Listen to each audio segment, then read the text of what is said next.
Sungguh ironis nasib bos Pestor Putra Siregar yang diduga terlibat kasus pengeroyokan. Ya, lolos dari kasusnya dengan istri Juragan 99 Sandi MS Glow. Rupanya Putra Siregar saat membagikan Vespa. Ya, Vespa programnya bersama Bamsud dan Atta yang nampak tak hadir. Benarkah isu yang beredar bahwa Putra Siregar dan Rico Far ditangkap oleh pihak kepolisian karena diduga melakukan pengeroyokan? Hal tersebut rupanya menjadi headline di beberapa media dan ini pun juga menarik untuk dibahas dan disimak.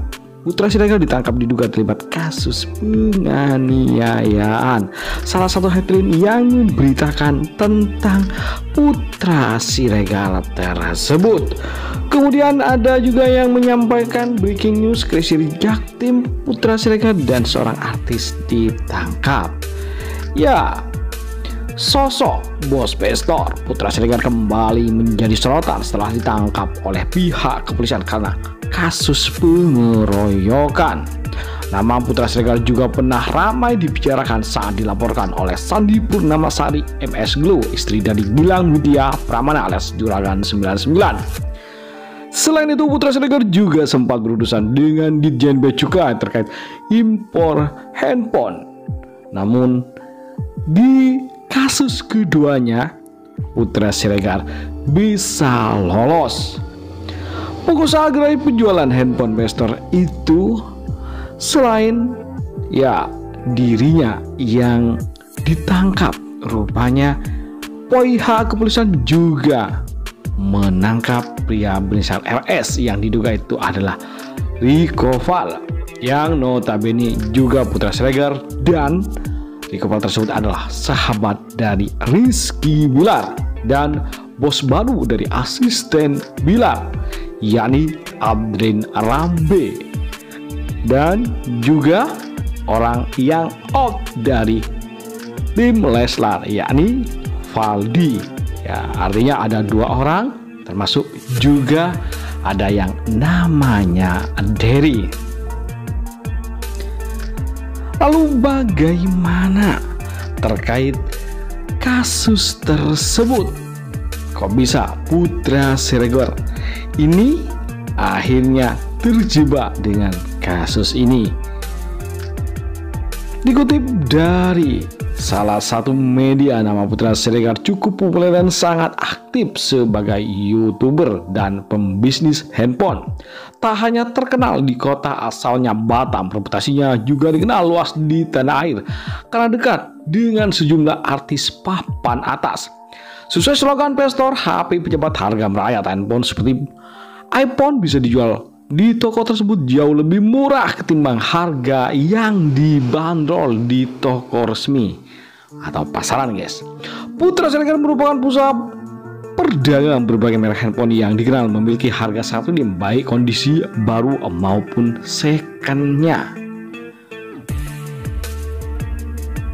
Bisnis ponsel punyanya Putra Siregar tersebut tentunya menggurita cabang Pestor tersebar di sejumlah kota besar di Indonesia termasuk di Jakarta. Pria kelahiran Siantar yang tahun ini usianya masuk 27 tahun ini merintis bisnis ponsel murah sejak beberapa tahun lalu dari nol. Sebelum terjun ke bisnis handphone, Putra Siregar juga pernah mencicipi profesi sales parfum hingga pengamen. Yang menarik, Pestor banyak sekali menggunakan jasa selebriti untuk mengendorse tokonya. Dilihat dari akun Instagram para artis yang bekerja sama dengan dirinya, antara lain ada Atta Halilintar, Raffi Ahmad, Baim Wong. Selain akun Instagram, Putra Siregar juga memiliki akun media sosial YouTube dan Facebook yang diikuti oleh jutaan netizen. Akun Instagramnya bernama Putra Siregar misalnya diikuti 1,6 juta orang, sementara YouTube milik Putra Siregar Merakyat tercatat memiliki 1,4 juta subscriber. Bisa dibilang larisnya penjualan ponsel Playstore karena serius memanfaatkan media sosial. Di akun media sosialnya, Putra Siregar maupun Playstore aktif mengadakan kegiatan-kegiatan sosial. Ya, pernah jadi sorotan terkait kasus impor handphone. Putra Siregar dinilai memperjualbelikan barang yang tidak terdaftar resmi di sistem kepabean DJBC ya, Kementerian Perindustrian dan Perdagangan. Kantor wilayah Bea Cukai Jakarta memanggil Putra Siregar dalam kasus penjualan handphone ilegal yang lebih dikenal dengan ponsel black market atau ponsel BM. Aparat dari Direktorat Jenderal Bea dan Cukai menyita 190 handphone ilegal dan uang tunai hasil penjualan, yakni 61,3 juta rupiah.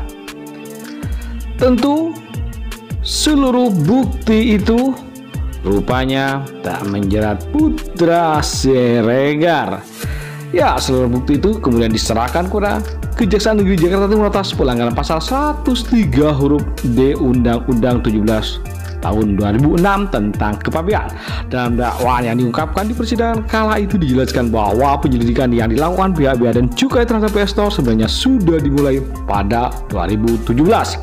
Kali itu Putra Siregar baru merintis usaha berdagang ponsel dan membuka toko di kawasan Condet, Jakarta Timur. Putra Siregar mendapatkan ponsel yang dibelinya di Batam dari seorang bernama Jimmy.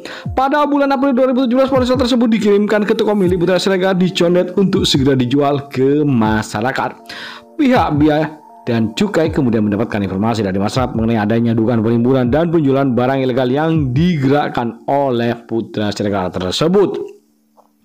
Pada Jumat 10/12 bulan 12 tahun 2017, dua orang anggota Bea dan Cukai mendatangi toko Putra Siregar guna menindaklanjuti informasi tersebut. Setelah dilakukan pengecekan, ternyata nomor IMEI ponsel yang dijual Putra Siregar tidak terdaftar dalam database Kementerian Perindustrian. Ada teman itu, pihak Bea dan Cukai melakukan penyitaan terhadap 150 unit ponsel yang ada dalam toko tersebut. Tim juga menyita sejumlah ponsel milik Putra Siregar di dua cabang toko lain di Jakarta Raya, Sawangan, Depok, dan Jalan Kiai Haji Hasyim Asy'ari, Cipondo, Tangerang, Jakarta Selatan. Total 190 ponsel ilegal disita. Pihak Bea dan Cukai kemudian mengalkulasikan kerugian negara akibat pajak yang tidak dibayarnya. Kemudian terkait kasus ini ya, bahwa Putra Siregar kita tahu dia sangat licin. Ya, seperti kemarin pernah berkasus dengan Sandi Purnamasari, istri Juragan 99, rupanya pernah melaporkan bos Playstore Putra Siregar ke pihak kepolisian. Laporan itu dibuat tahun lalu, tepatnya tanggal 13 Agustus 2021. Namun kini kasus tersebut dihentikan oleh pihak kepolisian. Lantas apa penyebab sang istri Malang itu melaporkan Putra Siregar, dan kenapa kepolisian menghentikan kasus tersebut? Sebagaimana dikutip dari berbagai berita, kabar Penum Divisi Humas Polri Kombes Pol Gatot Refli Handoko lantas memberikan penjelasan. Gilang dan Sandi melaporkan perusahaan PT MS Glow ya, PS Glow dan PT Eka Jaya. Pihak kepolisian lantas melakukan penyelidikan dan naik ke penyidikan akhir September 2021. Kemudian dilakukan penyelidikan oleh Ditpideksus Barreskrim. Kasus yang sidik pada tanggal 29 September 2021.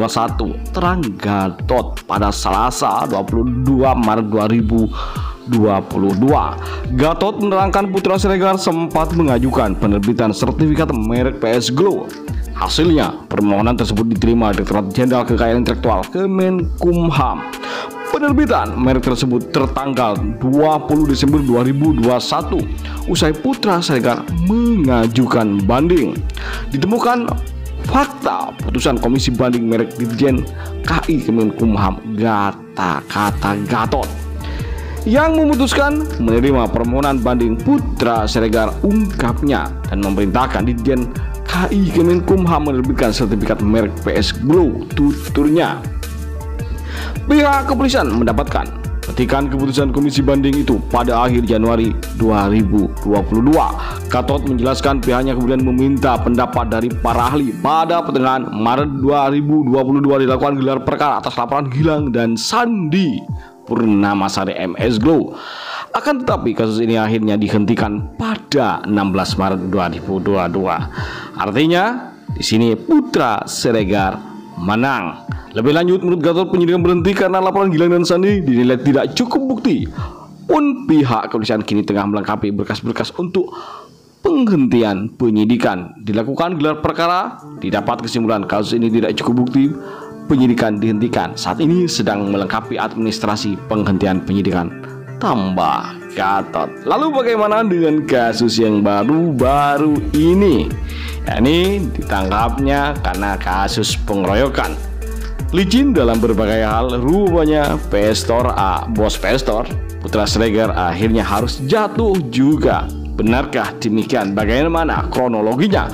Bos Pestor Putra Siregar ditangkap polisi terkait kasus dugaan pengeroyokan. Putra Siregar dilaporkan oleh seorang warga bernama Nur Alamasyah yang diduga sebagai korban pengeroyokan. Kuasa hukum pelapor Ahmad Ali Fahmi mengatakan dugaan pengeroyokan itu terjadi di sebuah kafe kawasan Senopati Kebayoran Baru, Jakarta Selatan pada Rabu tanggal 2 Maret 2022 dini hari.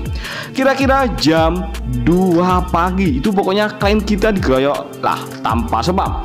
Saya nggak tahu pelaku terpapar alkohol atau tidak, ungkap Ahmad Ali saat dihubungi Selasa 12 April 2022.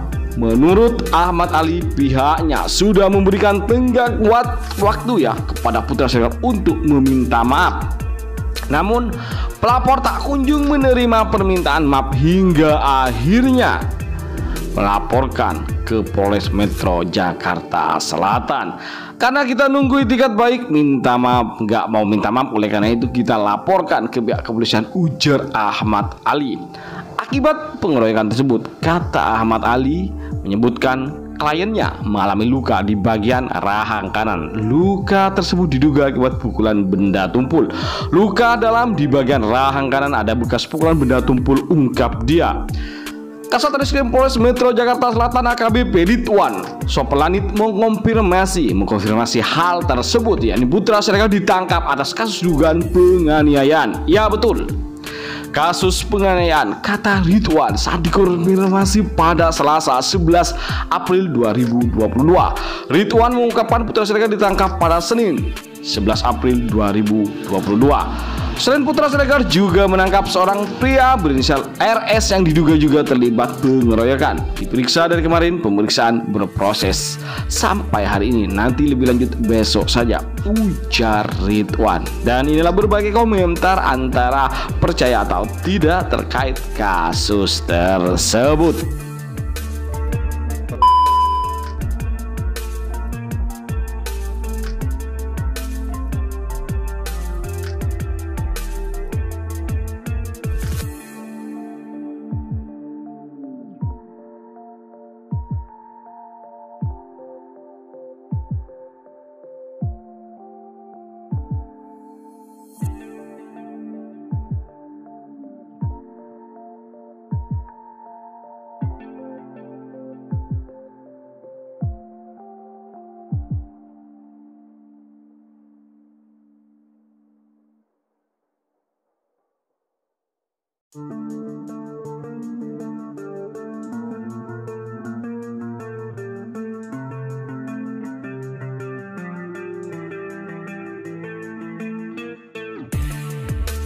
Bagaimana sekarang guys? Tentunya jangan lupa kasih masukan dan komentar kalian agar tambah seru, biar kita bisa menikmati cerita dan kisah selebritis Indonesia mancanegara yang tentu bakal bikin kalian semua pada happy, seneng, dan selalu menunggu kabar dan informasi terbaru terupdate dari kita hanya untuk kalian semua. Oke, itu saja. Jangan lupa untuk selalu stay tune di channel kita ini. Caranya dengan cukup mudah, yakni klik subscribe dan nyalakan loncengnya. Itu saja. Terima kasih telah menonton. Yuk, bye bye.